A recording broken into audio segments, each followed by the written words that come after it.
എന്ന് വെച്ചാൽ അത് ഓരോരുത്തരുടെ കാഴ്ചപ്പാടനുസരിച്ചിട്ടാണ് അഗൈൻ. കാരണം എന്നെ സംബന്ധിച്ച് സ്വകാര്യത അങ്ങേയറ്റം ഞാൻ കാത്തു സൂക്ഷിക്കാൻ ഭയങ്കരമായിട്ട് ഞാൻ ഒരു പ്രൈവസിയെ നോക്കുന്ന ആളാണ്.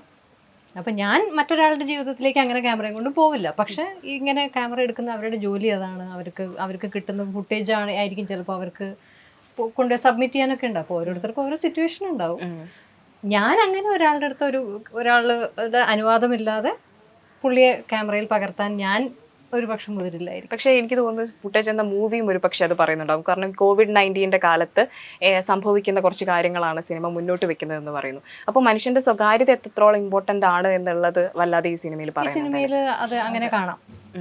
നമ്മൾ വേറൊരാളുടെ പ്രൈവസിയിലേക്ക് പോകുന്നത് ഏതൊക്കെ രീതിയിലേക്ക് നമുക്കൊരു ലിമിറ്റ് ഇല്ലേ മറ്റുള്ള മനുഷ്യരുടെ ജീവിതത്തേക്ക് കടന്നു ചെല്ലുന്നത്. അങ്ങനത്തെ ഒരു ഇത് എഴുതുമ്പോഴും സംവിധാനം ചെയ്യുമ്പോഴും ഒക്കെ മഞ്ജു വാര്യർ എന്ന ആക്ടർക്ക് വേണ്ടി തന്നെയായിരുന്നു ആ ഒരു ക്യാരക്ടർ നിങ്ങൾ മാറ്റിവെച്ചതും ഈ കാസ്റ്റിംഗ് ഒക്കെ ഇവരൊക്കെ വിളിക്കുന്നതും ഒക്കെ അങ്ങനെ തന്നെയായിരുന്നു?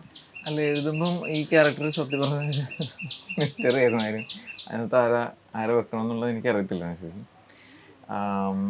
പിന്നീട് കംപ്ലീറ്റ് അതിൻ്റെ റൈറ്റിംഗ് മൊത്തം കഴിഞ്ഞ ശേഷം ആണ് ഷെബു അത് ഇങ്ങനെ മഞ്ജു ചേച്ചിനെ കൊണ്ട് ചെയ്യിപ്പിക്കുന്നതായിരുന്നു ചർച്ച ചെയ്തതും. ചേച്ചിയുടെ അടുത്തേക്ക് നമ്മൾ ചെല്ലുന്നു, ചേച്ചി എനിക്ക് നരേറ്റ് ചെയ്യുന്നു, പിന്നെ ചേച്ചി അത് ഇഷ്ടപ്പെട്ടു എന്ന് പറഞ്ഞിട്ട് ഇതിലേക്ക് വരുന്നു. ഋഷാദിനെ സംബന്ധിച്ച് ചൂസിങ് ഭയങ്കരമായി നടത്തുന്നുണ്ടോ ഇപ്പോൾ? കാരണം ഓരോ പടങ്ങൾ കഴിയുമ്പോഴും പക്ഷെ ഒരു ഇന്റർവ്യൂവിൽ പറഞ്ഞിട്ടുണ്ടായിരുന്നല്ലോ ഈ ഇടയ്ക്ക് ആ ഒരു ഫസ്റ്റ് സിനിമയ്ക്ക് ആനന്ദത്തിന് ശേഷം കുറെ സിനിമകൾ ചെയ്തു, അതിനുശേഷം ഒരു റിയലൈസേഷൻ വരികയാണ് കുറച്ച് ചൂസിങ് ആവണം, നല്ലത് ചെയ്യണം എന്നതിലേക്ക് പോകുന്നു. അങ്ങനത്തെ ഒരു മാറ്റത്തിലേക്ക് തന്നെയാണ് ഇപ്പോൾ പോയിക്കൊണ്ടിരിക്കുന്നത്.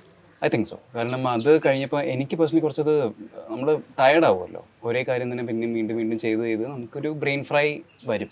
അപ്പോൾ ആ ഒരു പോയിന്റ് എത്തിയപ്പോൾ നമ്മൾ തന്നെ എടുത്തൊരു തീരുമാനമായിരുന്നു, ഇനി നമുക്ക് കുറച്ചൊന്ന് ഒരു ഗ്യാപ്പ് ഇടാം. സ്ട്രാറ്റജിക്കലി എടുത്തൊരു ബ്രേക്ക് ആയിരുന്നു. ആ സമയത്ത് പോയി വേറെ കുറച്ച് പരിപാടികളൊക്കെ ചെയ്തു. പക്ഷേ ആ ഒരു ബ്രേക്ക് എടുത്തത് ഇപ്പോൾ looking back I think it was A good decision.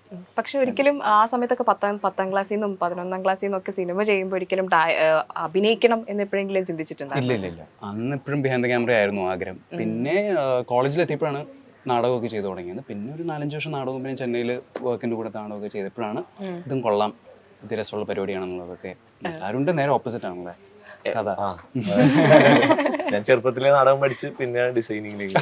ആരും ഡിസൈനർ മാത്രമല്ല, ഹിന്ദി സിനിമയിലൊക്കെ ആക്ടറാണ്. ഞാനൊരു ദിവസം